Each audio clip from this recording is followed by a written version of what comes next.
السلام علیکم ورحمۃ اللہ وبرکاتہ۔ بسم اللہ الرحمن الرحیم۔ معزز ناظرین کرام، آج اس ویڈیو میں آپ کو بتائیں گے سورہ کہف کی فضیلت و اہمیت اور سورہ کہف پڑھنے کا صحیح طریقہ کہ جس سے گھر میں جادو کا اثر نہ ہو اور شیطان جنات گھر سے بھاگ جائیں۔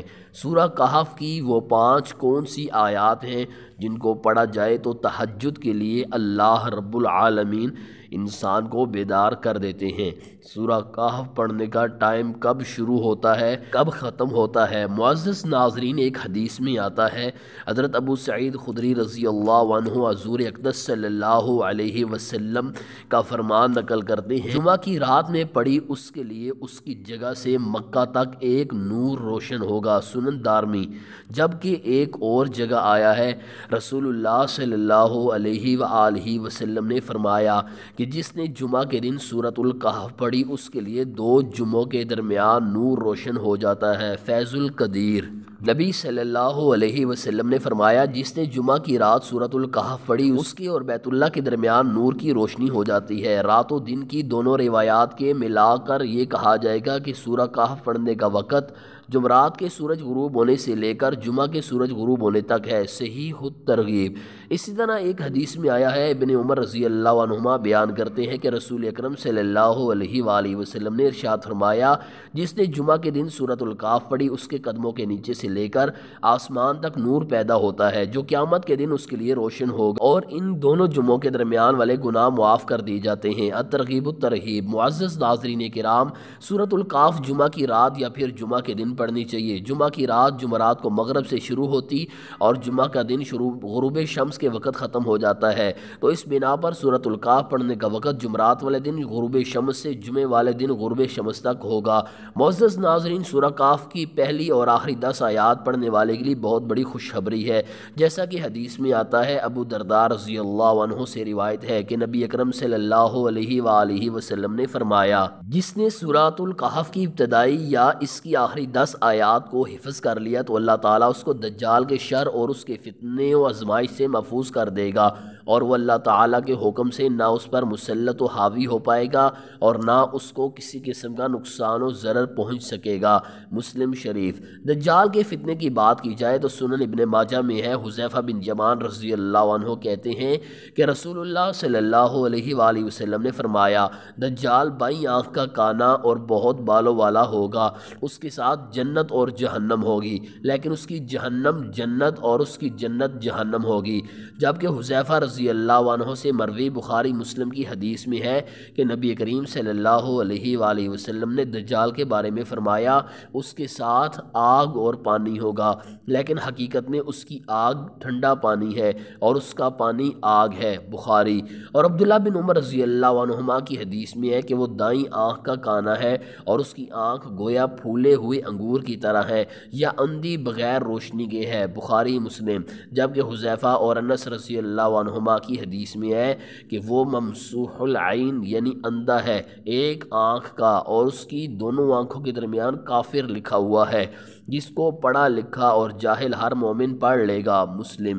اور بخاری میں عبداللہ بن عمر رضی اللہ عنہما کی حدیث میں ہے کہ نبی کریم صلی اللہ علیہ وآلہ وسلم نے اس کو بیت اللہ کا طواف کرتے ہوئے دیکھا، وہ سرخ رنگ کا تھا، موٹا گنگریالے بال والا، دائیں آنکھ کا کانا۔ اور نواس بن سمعان رضی اللہ عنہ کی روایت میں ہے کہ دجال کے دن لمبے ہوں گے یہاں تک کہ ایک دن ایک برس کے برابر ہوگا۔ مسلم۔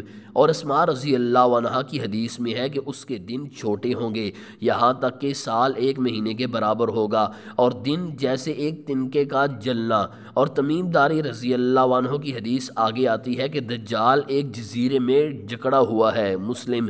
اور ترمذی میں ابو بکرہ رضی اللہ عنہ کی حدیث میں ہے کہ دجال کے باپ کے یہاں 30 برس تک لڑکا نہ ہوگا، پھر ایک کانا لڑکا بڑے دانت والا پیدا ہوگا۔ اور ایک دوسری حدیث میں ہے کہ دجال شام کے سمندر میں یا یمن میں، اور ایک حدیث میں ہے کہ نبی کریم صلی اللہ علیہ وآلہ وسلم ابن سیاد کے بارے میں ہمیشہ ڈرا کرتے تھے کہ کہیں وہ دجال نہ ہو، اور عمر رضی اللہ عنہ قسم کھاتے کہ وہی دجال ہے۔ بخاری مسلم۔ اور تمیم داری رضی اللہ عنہ کی حدیث میں ہے کہ ہم نے دجال کو اتنا بڑا آدمی دیکھا کہ ویسا کبھی نہ دیکھا تھا، مسلم۔ اور عبادہ رضی اللہ عنہ کی حدیث میں ہے کہ دجال ہگنا ہے، اس کے دونوں پاؤں میں فاصلہ بہت ہے، اور ایک حدیث میں ہے کہ اس کے گدھے کے دونوں کانوں کے بیچ میں 70 ہاتھ کا فاصلہ ہے۔ اس سے معلوم ہوتا ہے کہ اس کا قد بھی بہت بڑا ہوگا۔ دجال ایک ساحر جادوگر شخص ہوگا جو جادو کے زور سے طرح طرح کے شعبدے اور طلسم دکھائے گا، جیسے مردے کو زندہ کرنا، زمین کا خزانہ نکالنا، پانی برسانا، غلہ اگانا۔ گویا وہ الوہیت کا دعویٰ کرے گا، اور اس کو اسی وجہ سے خوارق عادات کام کرنے کی طاقت دی گئی ہے کہ اللہ تعالیٰ اس سے بندوں کا امتحان لے گا، اور اس کے رب نہ ہونے کی کئی نشانیاں بھی واضح کر دی ہیں جن میں وہ مجبور ہوگا اور ان کو اپنے آپ سے جدا نہ کر سکے گا، جیسے کانا ہونا، آنکھ میں پھلی ہونا یعنی سفید داغ کا پڑنا، پیشانی پر کافر لکھا ہونا۔ ان نشانیوں کو دیکھ کر اہل ایمان یقین کر لیں گے کہ یہ رب نہیں ہے بلکہ جھوٹا دجال ہے۔ پس جب وہ جادوگر ٹھہرا اور بڑے بڑے خوارق عادات امور دکھلانے پر اس کو قدرت ہوئی تو ممکن ہے کہ کبھی وہ اپنے کو دائنی آنکھ کا کانا دکھلا دے، کبھی بائیں آنکھ کا، کبھی لمبا، کبھی چھوٹے قد کا، کبھی موٹا، کبھی درمیانے قد کا، کبھی آنکھ پھولی ہوئی، کبھی برابر۔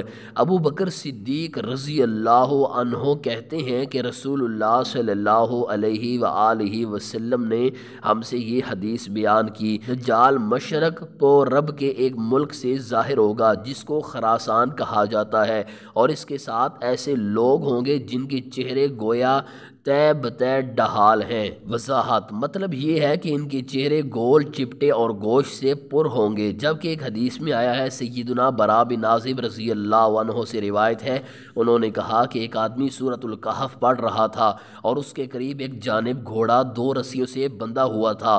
اس وقت ایک بادل اوپر سے آیا اور نزدیک تر ہونے لگا، جس کی وجہ سے وہ گھوڑا اچھلنے لگا۔ جب صبح ہوئی تو اس نے نبی صلی اللہ علیہ وآلہ وسلم سے اس واقعے کا ذکر کیا۔ آپ صلی اللہ علیہ وآلہ وسلم نے فرمایا، یہ سکینت تھی جو قرآن پڑھنے کے باعث نازل ہوئی تھی۔ بخاری شریف۔ حضرت علی رضی اللہ عنہ کا فرمان ہے کہ سکینہ ایک اڑنے والی روح ہے۔ امام سدی علیہ الرحمہ کا بیان ہے کہ جنت کے سونے کا ایک تھال ہے جس میں انبیاء کے دلوں کو دھویا جاتا ہے۔ امام ضحاک کا خیال ہے کہ اللہ کی رحمت اور دل کا سکون ہے۔ بعض علماء کا قول ہے کہ اس سے مراد اطمینان و وقار یا فرشتوں کا نزول ہے۔ فتح الباری۔ رسول اللہ صلی اللہ علیہ وسلم نے فرمایا، جس شخص نے سورہ کہف اسی طرح پڑھی جس طرح نازل ہوئی تو اس کے لیے قیامت کے دن نور ہی نور ہوگا۔ تفسیر ابن کثیر۔ سورہ کہف کی جمعہ کے دن کثرت سے تلاوت کرنے والا ہر قسم کی آزمائشوں سے محفوظ ہوتا ہے۔ حضرت علی رضی اللہ عنہ بیان کرتے ہیں کہ رسول اللہ صلی اللہ علیہ وسلم نے فرمایا، جس شخص نے سورہ کہف پڑھی تو وہ 8 دنوں تک فتنوں سے محفوظ رہے گا۔ اگر اس عرصہ میں دجال بھی آ جائے تو اس کے فتنہ سے بھی بچا لیا جائے گا۔ تفسیر فتح القدیر۔ دجال کا فتنہ انتہائی پریشان کن، اذیت ناک اور ناقابل برداشت ہوگا، مگر سورہ کہف کی تلاوت کرنے والے کو اللہ دجال کے شر انگیز فتنہ سے بھی محفوظ فرمائے گا۔ سبحان اللہ۔ بزرگان محترم، سورہ کہف کی تلاوت اور قرات کی اجر و ثواب کی کثرت اور اس کی برکات و فضائل کا یہ عالم ہے کہ اس سورہ مبارک کی تلاوت سے 10 دنوں کی صغیرہ گناہ معاف ہو جاتے ہیں، اور آسمان و زمین کی وسعت میں اس کا اجر عظیم سما نہیں سکتا۔ اور اس کی آخری 5 آیات کی خصوصیت اور تاثیر یہ ہے کہ رات کو سوتے وقت ان کی تلاوت کی برکت سے حسب خواہش رات کے جس حصے میں آدمی چاہے تہجد کی نماز کے لیے اللہ تعالیٰ اسے بیدار کر دیتا ہے۔ حضرت عائشہ رضی اللہ عنہا فرماتی ہیں کہ رسول اللہ صلی اللہ علیہ وسلم نے سورہ کہف کی بزرگی بیان کرتے ہوئے فرمایا، کیا میں تمہیں ایسی صورت کی خبر نہ دوں جس کی عظمت نے آسمان و زمین کی وسعتوں کو بھر دیا ہے، اور اس صورت کے لکھنے والے کو بھی اتنا ہی وسیع اجر و ثواب ملے گا، اور جس نے اس صورت کو جمعہ کے دن پڑھا اس کے ایک جمعہ سے دوسرے جمعہ تک کے گناہ اور مزید 3 دنوں کی گناہ بخش دیے جائیں گے، اور جو رات کو سوتے وقت اس صورت کی آخری 5 آیات کی تلاوت کر لے تو جب چاہے اللہ تعالیٰ اسے بیدار کر دے گا۔ صحابہ رضی اللہ عنہم نے عرض کیا اللہ کے رسول ایسی صورت ضرور بتائیے۔ آپ صلی اللہ علیہ وآلہ وسلم نے فرمایا وہ اصحاب کہف والی صورت ہے، یعنی سورہ کہف فتح القدیر۔ سورہ کہف قرآن کریم کی ان بابرکت صورتوں میں سے ایک صورت ہے جن کی تلاوت سے شیطان بھاگتا ہے، اور جس گھر میں سورہ کہف پڑھی جاتی ہو وہاں شیطان داخل نہیں ہو سکتا۔ حضرت عبداللہ بن مغفل رضی اللہ عنہ سے روایت ہے رسول اللہ صلی اللہ علیہ وآلہ وسلم نے فرمایا جس گھر میں رات کو سورہ کہف کی تلاوت کی گئی ہو اس گھر میں اس رات شیطان داخل نہیں ہو سکتا۔ اس حدیث مبارکہ سے معلوم ہوا کہ جن گھروں اور مکانات میں شیطانی اثرات ہوں وہاں سورہ کہف کی تلاوت کی جائے تو اثرات ختم ہو جاتے ہیں اور وہ گھر امن و سکون کا گہوارہ بن جاتا ہے۔ تفسیر فتح القدیر۔ معزز ناظرین کرام، اگر آپ کو ہماری ویڈیو اچھی لگی ہو پلیز لائک کیجیے۔ مزید ایسی ویڈیوز دیکھنے کے لیے ہمارے یوٹیوب چینل کو سبسکرائب کیجیے۔